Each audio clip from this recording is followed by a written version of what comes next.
Le protoxyde d'azote, en ce moment, c'est vraiment un gros fléau. Le premier ballon que je faisais, je planais un petit peu. Au plus t'en fais, au plus tu vas planer. Au plus tu vas être désorienté. Une fois que t'as fait les 50, t'es plus là. T'es dans un autre monde. C'est une drogue vraiment qui est addict tout de suite. C'est une fois que t'es dedans, tu peux plus rien faire. Tu peux finir handicapé, tu peux perdre tes dents, tu peux perdre l'odorat. J'ai tout perdu. C'est toi le témoin de la semaine, t'as 40 ans, t'es venu en fauteuil roulant. J'aimerais comprendre ton histoire. Ça commence à l'été 2019, où t'as consommé du protoxyde d'azote. C'est ce que les gens appellent vulgairement les ballons. C'est ce que beaucoup de gens consomment parce que ça peut s'acheter légalement. Et ça détruit des vies. Et je tenais à t'inviter pour parler de ce fléau. Tout d'abord, merci de m'avoir invité. Et oui, bien sûr, le protoxyde d'azote, en ce moment, c'est vraiment un gros fléau. Surtout dans le Nord-Pas-de-Calais. Chez nous, dans le Nord-Pas-de-Calais, je fais beaucoup de prévention. Avec la sénatrice du Nord-Pas-de-Calais et tout ça, on a réussi à interdire le protoxyde d'azote dans la région du Nord-Pas-de-Calais. On essaye de faire en sorte que ça soit dans toute la France. C'est pas évident parce que c'est un truc qui est utilisé pour les cuisiniers pour faire de la chantilly. Donc il vagabonde avec les tests de loi. Et sinon, ouais, j'étais en soirée, j'ai commencé avec 20 capsules en soirée. Et le lendemain, en fait... 20 capsules, c'est quoi? C'est des petites capsules avec un siphon, tu mets un ballon dessus. Et c'est une capsule, c'est un ballon, en fait. Mais maintenant, ils ont monté, ils ont mis des bonbonnes, ils ont mis des tanks. Maintenant, c'est quoi un tank? Ça n'existe plus trop, les capsules. Maintenant, c'est des grands trucs. Les bonbonnes bleues, c'est comme ça. Après, les tanks, c'est plus gros. C'est de plus en plus cher, en fait. Et c'est quoi l'usage à la base de ça? À la base, c'était pas une drogue? L'usage, c'était pour la chantilly, à la base. La chantilly? Pour les cuisiniers, pour faire de la chantilly, à la base. Le gaz, c'est pour faire la chantilly. Ouais. Voilà. Et les jeunes, ils l'ont détourné. On a déjà pris? Mais non, en fait, ça n'existait pas. Moi, à mon époque, ça vient d'apparaître, en fait. Ouais, ça vient d'arriver en 2017, 2016. C'est arrivé voilà. sur les réseaux sociaux, en fait. Il y a eu des étudiants en médecine en Angleterre qui se sont amusés à en faire. La vidéo, elle a été virale sur les réseaux sociaux. Et depuis, voilà... Et ça fait quoi? Ça fait... En fait, moi, le premier ballon que je faisais, je planais un petit peu, mais 3-4 secondes. En fait, au plus t'en fais, au plus tu vas planer. Et au plus tu vas être désorienté. C'est-à-dire, à l'époque, c'était des boîtes de 50. Je payais ça 20 €, une boîte de 50. Et une fois que tu as fait les 50, t'es plus là. Hein. T'es dans un autre monde. Ah, waouh. Ah ouais, franchement, c'est un truc affolant. Et le lendemain, quand tu te réveilles, t'es... T'es comme ça, t'en veux. Ah, t'es en manque. T'en veux tout de suite. Donc c'est addictif? C'est une drogue vraiment qui est addict tout de suite. Tu vas pas attendre longtemps pour tomber dedans. Et est-ce que c'est une drogue qui coûte cher? Non, du tout. Justement, après, maintenant, avec les restrictions qu'on a eues dans le Nord-Pas-de-Calais, comme c'est interdit, c'est plus en vente libre dans les magasins et tout ça. C'est interdit à la vente, interdit à la consommation. Les jeunes, ils l'ont détourné et ça se vend sur Snapchat et ça se vend 4 fois plus. Oui, il y a un business, en fait. Voilà. Ça crée... Ça se vend directement sur les réseaux? Sur les réseaux, tu fais livrer à ta maison, t'as pas besoin de bouger de ta maison. Et on te laisse entrer en soirée quand t'as ce que tu appelles un tank, c'est-à-dire une grosse bonbonne? Ah non, ils vous la vendent en soirée. Ah, ils la vendent en soirée? Oui, ils vous la vendent en soirée. Bon, ils te laissent pas rentrer parce que c'est plus cher dedans à l'intérieur. D'accord. Donc ils te la vendent à l'intérieur. Je rappelle juste un chiffre. En 2022, 14% des 18-24 ans avaient déjà expérimenté le ballon et plus de 3% déclaraient en avoir consommé au cours de l'année. Est-ce que c'est un fléau qui est en train de s'arrêter, que les gens commencent à comprendre? Quand on te voit, toi, qui arrive en fauteuil roulant, est-ce que tu peux leur expliquer, en fait? Je pense que... Moi, c'est comme moi. J'ai un ami à moi. Il me disait, arrête, fais pas ça et tout. T'es dingue, il va t'arriver quelque chose. Et je lui dis, non. Ça arrive qu'aux autres. Vous voyez, j'étais dans une optique où ça n'arrive qu'aux autres. Et moi, j'habite dans un quartier un petit peu défavorisé, où là-bas, je ne vais pas vous mentir, hein, ils ont suivi mon parcours, ils sont venus me voir en rééducation, ils savent ce qui m'est arrivé. J'arrive au quartier, ils font des ballons. Mais attention, il y a shérif, attention, il y a shérif. Mais voilà, point. Ça les a pas impactés au-dessus de ça. C'est-à-dire que même de te voir en fauteuil roulant, ils continuent. Des vrais amis à moi. Ouais. Des vrais amis à moi, même en me voyant en fauteuil roulant, aujourd'hui, ils consomment encore des ballons. Mais c'est des addictions, c'est comme sur les papiers, il y a marqué fumer tu, et tu continues de fumer, quoi. C'est ça le truc. C'est une fois que t'es dedans, tu peux plus rien faire. T'es tombé dans quoi, toi? Quand j'étais jeune, j'ai essayé plein de trucs, voilà. T'as essayé quoi? Ça sert à rien de tout développer. En plus, après, ça fait les grands titres dans les journaux, donc j'ai pas envie... Non, c'est pas l'idée. Hein. C'est qu'on est en train de faire... Moi, ce que je veux ici, c'est que les jeunes qui captent, qui sont en train de nous regarder... En fait, ça va vite. Il n'y a rien de ça cool devient une là-dedans, habitude. En fait. Et puis, c'est surtout que t'es pris. C'est comme les cigarettes. Tu fumes quand t'es avec les copains, quand t'es psy, pour faire comme les autres, en fait. Parce que tu veux pas être exclu. Puis en plus, t'es curieux. Donc, même au début, ta première clope, elle est dégueulasse, en vrai. Tu sais, on te dit, faut dire, maman, tu vas pour respirer, tu t'étouffes. Mais en fait, quand t'es jeune, t'expérimentes des choses, tu vois. T'es curieux. Sauf qu'après, tu continues. En fait, ça devient très addictif. Et dans le temps...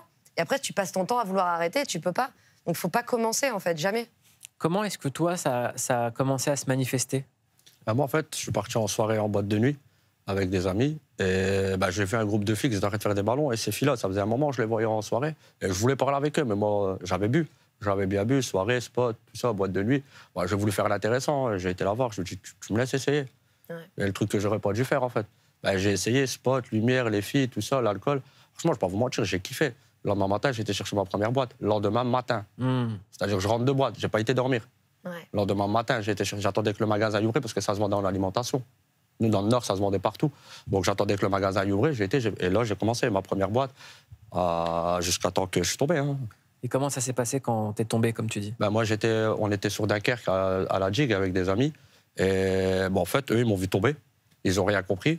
Ils m'ont ramassé, ils m'ont ramené à l'hôpital. Et quand ils m'ont ramené à l'hôpital, les médecins m'ont dit que je venais de faire un AVC, qui m'avait sauvé la vie. Que s'ils avaient appelé les pompiers et tout ça, j'étais peut-être mort parce que le temps que les pompiers arrivaient sur la Jig et qu'ils appelaient le SAMU et qu'ils me réanimaient et qu'ils me ramenaient à l'hôpital, j'étais peut-être mort.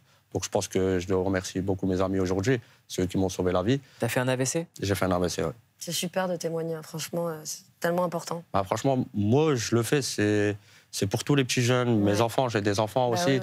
Je veux qu'ils voient ce qui m'est arrivé, pas qu'ils se détournent de ça et qu'un jour j'entends un de mes enfants, il a fait ça et je dirais, je ne l'ai pas prévenu. Ouais. Comment ça se passe quand tu te réveilles et qu'on t'annonce que tu es paraplégique, que tu peux plus... J'ai pleuré. Ouais. J'ai pleuré, parce que moi, on voit ça que dans les films. Moi, j'avais vu que ça que dans les films, en sachant que moi, j'étais en réanimation. Après la réanimation, je suis arrivé en rééducation, dur. Des jambes coupées, tout ça. J'allais voir le médecin, je dis, vous allez me couper la jambe. Il dit, non, toi, t'as pas de fracture, c'est cérébral. T'as gelé tes cellules de ton cerveau, t'inquiète pas. Ouais. C'est qu'en fait, le fait de prendre des ballons, ça a gelé ton cerveau? Les cellules du cerveau qu'ils utilisent le bas. En fait, j'ai gelé ça. Mais de toute façon, quand tu consommes, tu le sens. Hein, tous les consommateurs, ils vont vous le dire. Le front, il est gelé. Mais t'imagines le truc pour le corps, Et vous imaginez que le protoxyde d'azote, on peut casser des cadenas avec. On gèle un cadenas, on le casse. De la ferraille, on peut casser de la ferraille. Donc imaginez-vous ce qu'on met dans la tête. En fait, ce produit-là, il est utilisé en bloc opératoire. Mais en bloc opératoire, quand on vous met le masque, là, on vous dit compte 3 secondes, tu vas dormir. Mais ils ont de l'oxygène, c'est des médecins. Il est coupé à l'oxygène. Là, les jeunes, ils se la montent pure. Et là, maintenant, je ne veux pas vous mentir, hein, les bonbonnes, elles sont comme ça, il n'y a plus de ballon. Hein. C'est direct. Hein. Ils ouvrent la truc, ça tape dans leur bouche tout de suite. Il y a des vidéos qui tournent sur TikTok et tout ça, ça choque. Franchement, mais en plus, le fléau, c'est quoi? C'est pire, c'est les filles. Parce qu'une fille qui va rentrer à la maison, qui va faire des ballons dans sa chambre, maman, papa, ils vont pas le voir. Il n'y a pas d'odeur. Et le psh, c'est pas grave, elle met un peu de musique, on n'entendra rien. Et le truc qui est plus dangereux, c'est ça, c'est qu'elle peut bader dans sa chambre, mais il n'y a personne pour la sauver. Ses parents, ils crient, viens manger, elle répond plus, ils montent, elle est morte. Hein. C'est déjà arrivé? Sur un jeune garçon, ouais, c'est déjà arrivé, un petit jeune garçon de 19 ans. 19 ans? 19 ans. C'est sa sœur qui l'a retrouvé mort. 19 ans, mort à cause des ballons? À cause des ballons. En fait, c'est quoi le truc? C'est que les gens, en moment festif, ils l'appellent le gaz hilarant. C'est pas du tout du gaz hilarant, c'est du protoxyde d'azote. Et moi, je l'ai connu comme ça. Moi, quand on me l'a proposé, on m'a dit c'est du gaz hilarant. Gaz hilarant, ça peut pas te faire de mal. Ouais. Entre parenthèses, moi, je me dis ça. Et j'ai essayé, mais à la fin, quand je me suis bien renseigné, quand il m'avait arrivé tout ça, je me suis bien renseigné. Du protoxyde d'azote, ce n'est pas du gaz hilarant. Est-ce que là, le fait, quand tu vas faire de la prévention ou que tu parlais des plus jeunes, tu leur dis, voilà, moi, j'ai perdu l'usage de mes jambes à cause du ballon. Est-ce que les jeunes, tu penses qu'ils t'écoutent? Est-ce que l'exemple, il sert ou... J'espère. Franchement, je vais pas dire non, parce que j'avais un snap de prévention et je recevais beaucoup de commentaires et tout ça. Et j'ai beaucoup de gens qui m'ont dit merci grâce à toi, parce que j'ai fait un truc sur 7 à 8 et tout ça. Merci grâce à ton reportage et tout, j'ai réussi à arrêter. J'ai réussi à me rendre compte des dangers que ça allait impacter. Donc, moi, je pense que 50-50. Il y en a, ils en ont rien à foutre. Et il y en a, ça leur porte à cœur d'écouter ces sujets-là pour savoir ce qui peut leur arriver. Et qu'est-ce que tu as à dire à une jeune fille, à un jeune gars qui nous écoute, qui nous regarde, qui prend des ballons? C'est une drogue, tu peux finir handicapé, tu peux perdre tes dents, tu peux perdre le vocal, tu peux perdre l'odorat, tu peux perdre beaucoup de choses. Et moi, je suis handicapé, ça fait 6 ans. J'ai tout perdu. J'ai divorcé, j'ai fini en prison. Mais franchement, c'est un fléau de merde. Parce que pour l'avoir, ça, il faut faire des sous. Il faut de l'argent. Et je vais vous dire, quand tu consommes ça, tu ne consommes pas que ça. Cannabis, alcool, ça va avec. C'est festif. Parce que ça, c'est un truc qu'ils ont fait en moment festif. Donc, quand tu commences à consommer ça, il y a le cannabis qui va avec, il y a l'alcool.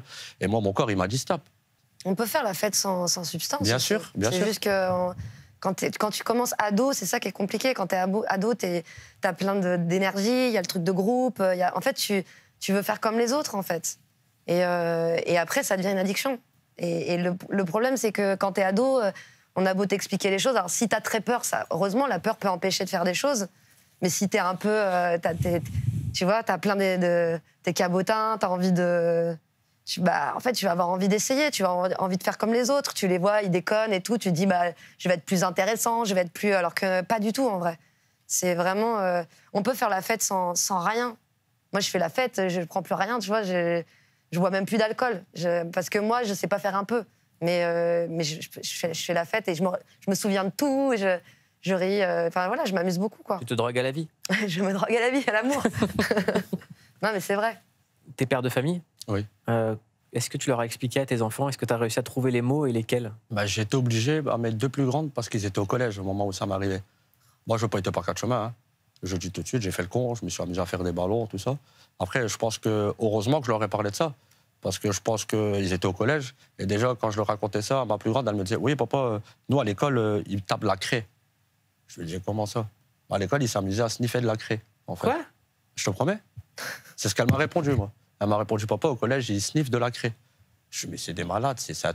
Et de là, après, on a eu un débat. Et qu'est-ce qu'elles te disent, tes filles, par rapport à ce qui t'est arrivé? Moi, ma fille, ils m'ont soutenu beaucoup. Jusqu'à aujourd'hui, ma fille, comme j'habite tout seul, elle vient m'aider et tout ça. Mais sinon, elle a très bien réagi. Elle en a parlé autour d'elle, elle en a fait de la prévention. Faites attention, mon père, il est comme ça, tout ça. Beaucoup de gens, ils m'ont rajouté sur Snap. Moi, j'ai attendu un AVC pour m'arrêter. J'ai pas arrêté, moi, c'est l'AVC qui m'a arrêté. J'aurais pas fait cet AVC, je pense que j'aurais continué. Je vais pas vous dire de conneries, j'étais trop addict. Déjà, en rééducation, je pleurais. Je demandais à mon ami, s'il te plaît, ramène-moi des ballons. J'étais en rééducation. Hein. S'il te plaît, ramène-moi des ballons. Attends, t'avais perdu l'usage de tes jambes, oui. mais t'en voulais encore? Ah oui, en pleurant. Mais vraiment, en pleurant. Je pleurais, s'il te plaît, s'il te plaît. Il me dit, mais t'es malade, tu te rends compte? Il me dit, l'autre, t'es sorti par une belle porte. Dieu, il t'a sauvé la vie. Et là, tu veux repartir. Il dit, t'es fou, dis-moi, je te ramène pas ça. Et tu as parlé d'une aventure qui est très dure. Comment tu gères quand tu es paraplégique une expérience comme l'incarcération? Je ne vais pas te demander pourquoi tu es tombé, hein, je veux juste comprendre. Comment ça se passe, cette expérience-là? C'est dur au début, mais après, je suis un humain, donc je m'adapte. On s'adapte, hein, j'ai envie de dire. Je m'adapte à la situation. C'est dur, hein, mais c'est comme ça. Après, tu as fait des conneries, je pense qu'il faut payer. À quoi tu te raccrochais? Parce que depuis tout à l'heure, moi, ce que je vois, c'est quelqu'un qui... Moi, mes enfants. Qui se relève quand même. Que mes enfants. Jusqu'à aujourd'hui, hein, que mes enfants. Tout ce que tu fais, c'est pour eux. Ouais. Je vois que ça, de toute façon. En tout cas, c'était important que tu parles parce que dire un message relou de « prenez pas de la drogue », les jeunes n'écoutent pas. Malheureusement, ils n'écoutent plus.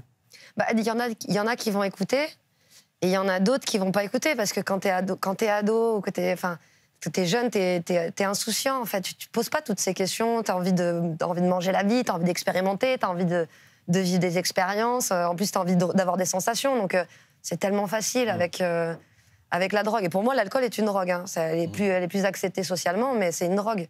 Aujourd'hui, tu fais de la prévention, tu sers d'exemple, tu fais le travail sur le terrain. Et pour ça, tu es un exemple et tu es un modèle. Et c'est important d'avoir des gens comme toi. Je te dis merci au nom de tous les gens que tu peux aider. Puis bravo. Heureusement, aujourd'hui, je suis fier de moi que j'arrive à me relever. Parce que il y a des moments, je me dis, tu vas jamais te relever. Tu vas mourir dans un trou, toi. Tu es en train de creuser le trou. Mais non, Dieu merci, j'ai autre chose à faire. J'ai des enfants à élever. Bravo. Merci. Merci beaucoup. Merci Zaz. Merci à toi. L'album s'appelle Sain et Sauf. Il est disponible. On vous a recommandé de cliquer sur le documentaire de Quincy Jones sur Netflix, à voir tous les films de Zaz qu'on a découverts avec Zaz. Y a-t-il un pilote dans l'avion? Top secret. Y a-t-il un flic pour sauver la reine? Y a-t-il un flic pour sauver le président? Cliquez sur La Cité de la Peur et sur le podcast Capture Mag. Passez une excellente soirée. C'était Click.